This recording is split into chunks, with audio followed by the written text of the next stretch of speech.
Narciso Pascual y Colomer, cuando hace el proyecto del Congreso, no solamente piensa en la parte arquitectónica, sino también se plantea una decoración escultórica que sea de primera categoría y que esté a la altura de los grandes edificios europeos.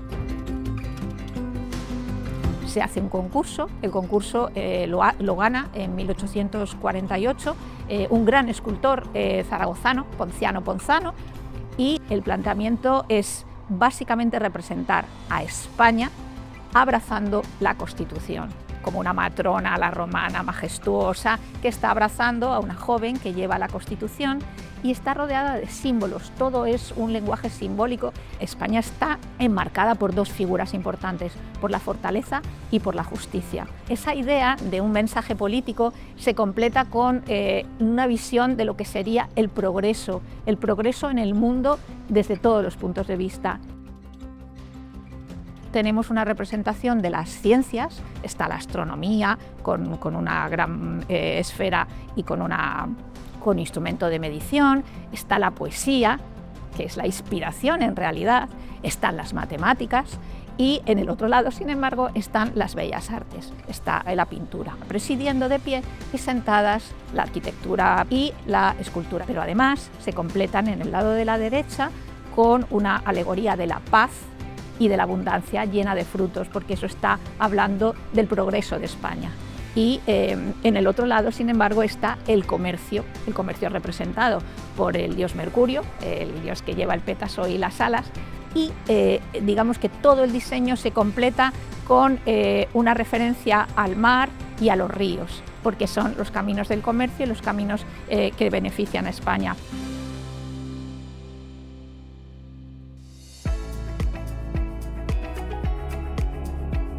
El inicio del edificio solamente tenía dos farolas, claro, eso no le daba el empaque suficiente y se planteó la oportunidad de poner dos leones, que Ponzano en aquel momento tuvo que hacer en escayola,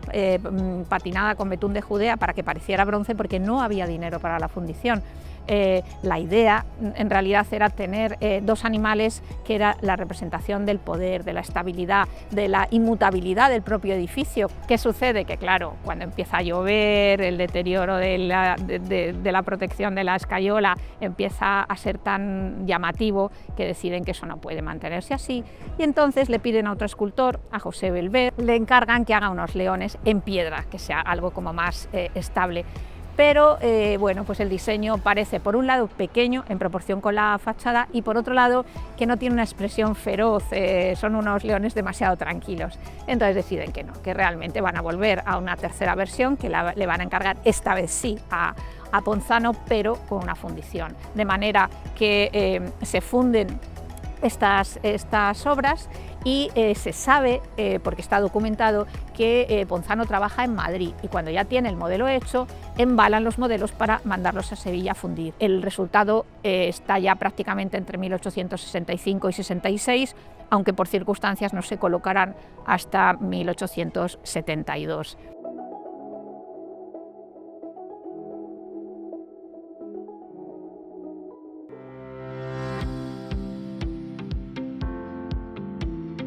Estamos ante una de las grandes obras del escultor de cámara José Piquer. Normalmente la reina, cuando se representaba de gala, tanto en fotografías como en pintura, llevaba las joyas de pecho, que eran unas joyas imponentes. En este caso exactamente no es una joya de pecho, es un tipo de joyas que se llamaban tremblant, porque eran joyas que se movían con resortes cuando la persona se movía y entonces cambiaba la luz y daban una sensación muy de vida y evidentemente pues claro el porte soberbio de representación máxima y por supuesto con todas las características que el escultor de cámara tenía, que era absoluta perfección técnica, la severidad, el clasicismo y sobre todo ese acabado con una minuciosidad que en ese momento era algo muy valorado porque era demostrar una capacidad técnica como artista. De manera que, claro, evidentemente esta escultura es bueno, pues el resumen de lo que sería la escultura por excelencia a mitad del siglo XIX. En el año 31 se decide recogerla para que no tenga ninguna afección y se envía al Museo de Arte Moderno, que en ese momento estaba en la Biblioteca Nacional. Pero es que en la Biblioteca Nacional ya estaba la primera versión que él había hecho. Así que durante un tiempo están las dos y en un momento dado, como ya ha llegado la del Congreso a la Biblioteca Nacional, a la sede del Museo de Arte Moderno, pues el museo decide, bueno, pues como tengo dos, una, la mía, la voy a depositar en Patrimonio Nacional. Y así sucede. En los años 80, en 1983, el Congreso, que es consciente de que su obra no está aquí, pide que por favor la escultura de Piquer, de Isabel II, vuelva al Congreso, y efectivamente se trae y se coloca, de manera que el público, cuando vea esta escultura o cuando vaya a la Biblioteca Nacional y vea la misma, sabrá que son hermanas, pero son algo diferentes. Cambian en el peinado, en este caso lleva unos bucles recogidos, mientras que en la de la Biblioteca Nacional está un poquito más joven, aquí está ya pues en majestad, un poquito más severa, más adulta. Tiene algunas diferencias en el formato del escote, en la posición del pie, es decir, son pequeños detalles que hacen que no sean exactamente iguales.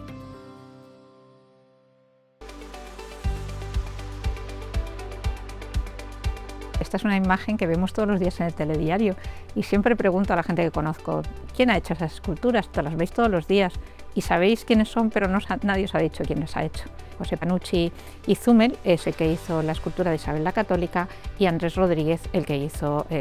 la de Fernando el Católico. En realidad estos dos escultores fueron dos escultores muy importantes en el siglo XIX cuya memoria prácticamente se ha perdido. Los dos consiguieron una pensión en Roma en 1848 y desde entonces no solamente se hicieron amigos, sino que fueron consiguiendo encargos sucesivamente juntos. La idea era representar la figura de los reyes católicos, que en realidad era de alguna manera la representación de la unidad de España y por otro lado también la representación de todos los territorios. Se documentaron sobre toda la indumentaria para que respondiera fielmente a la que llevaban en aquel momento y hicieron estas estatuas de tamaño monumental que las hicieron entre 1860 y 1862. Como las esculturas son macizas, como es lógico, y son mayor de natural, al principio incluso se preocuparon de que resistiera el peso y en los primeros tiempos no las subieron a las hornacinas, las dejaron en las esquinas, pero en la parte de abajo del hemiciclo. Y luego ya en un momento dado, a principios del siglo XX, ya se colocaron en las hornacinas y bueno, pues ahí siguen presentes y bueno, pues recordándonos a todos la historia de España. En el caso de la parte superior también es parte del programa iconográfico, que en este caso se encarga a Sabino de Medina, hacer unas cariátides que representen diferentes alegorías. Para empezar, solo se le encargaron dos y si uno se fija con detalle, vemos que en realidad están replicadas dos y dos. Hay dos que tienen el peinado trenzado por los hombros y otras dos que tienen el peinado trenzado por delante del pecho y que representan a la derecha sería la marina, que tiene abajo una pequeña proa con un remo, siguiendo sería la agricultura, las ciencias y el comercio. Como vemos, es un modelado en escayola, porque están perfectamente modeladas, siguiendo la tradición más romana, en la manera sobre todo de que no llevan una vestimenta de los peplos con los paños mojados, sino que es una vestimenta pues, más respetuosa, pero muy bien estudiada en la manera de trabajar los volúmenes.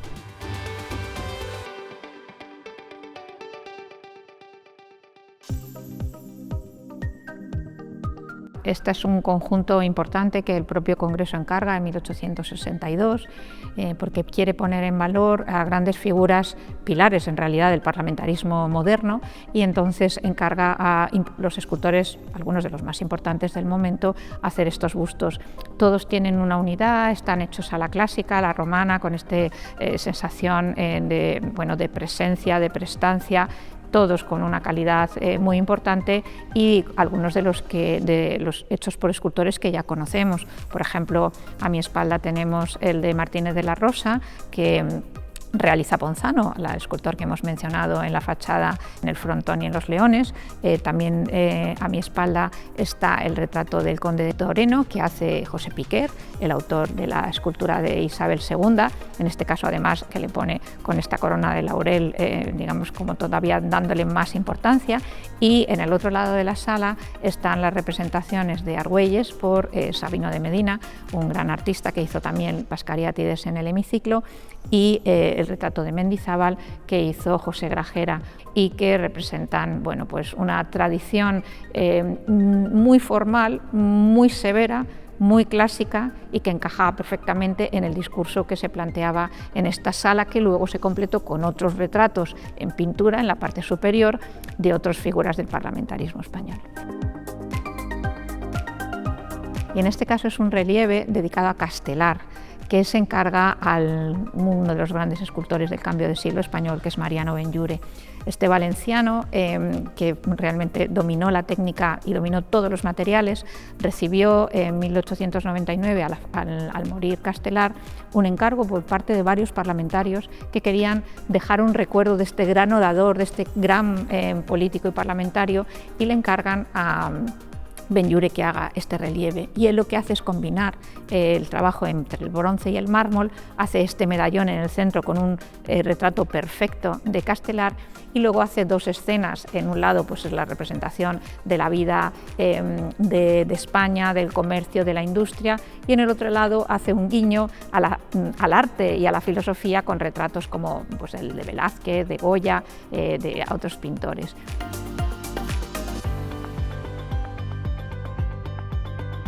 Esta idea de tener la representación de grandes parlamentarios hace que se tome la decisión de ir encargando o de comprar retratos fundamentalmente de presidentes del Congreso de los Diputados. Va recorriendo un poco la historia del siglo XIX y XX, yo creo que destaca por la naturalidad, por el realismo, por la verosimilitud, el retrato que hace el propio Mariano Benlliure, del que acabamos de hablar, de Sagasta. Sagasta se convirtió realmente en un amigo, posó mucho para él y estaba tan satisfecho de su retrato que decía que, bueno, pues que si algún día le veían esa cabeza puesta sobre su cuello, sabrían perfectamente que es él y que está con vida. Hay otros retratos aquí, como por ejemplo el de Cristino Martos, que hace Eugenio Duque, un escultor toledano. Hay otro retrato también que hace Gabriel Borràs, un escultor valenciano que retrata a Besteiro, es decir, que se ha ido acercando bueno, pues a los grandes personajes que fueron presidentes también a principios del siglo XX.